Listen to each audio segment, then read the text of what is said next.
Hello, this is Ben with iPhone. Today we're going to do a quick overview of the privacy button on the LEF series.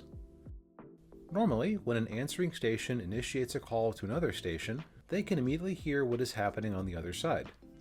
This could allow stations to eavesdrop on private conversations in another room. There's also the possibility that the person receiving the call may be too far away from the LEF to hear it. The privacy button helps with both of these scenarios. We'll be demonstrating this with two LEF5 answering stations, but these procedures work with any LEF series station with a privacy button, including both answering stations and substations.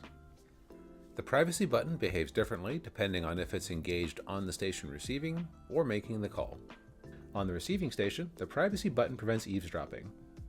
When the privacy button is engaged, other stations can still call that station and be heard, but no audio from the room with the receiving station will be heard.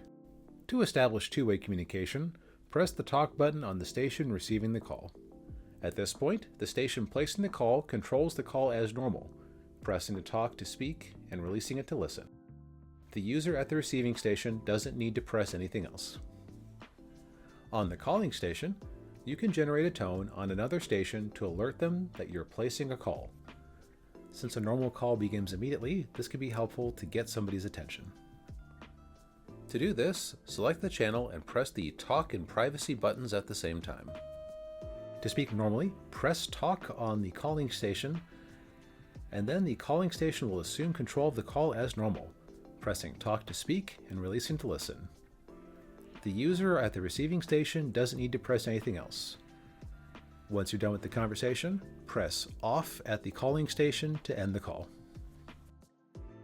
And that covers the privacy button on the LEF series. More information is available at the technical knowledge base, which is linked in the video description below. And thank you for watching.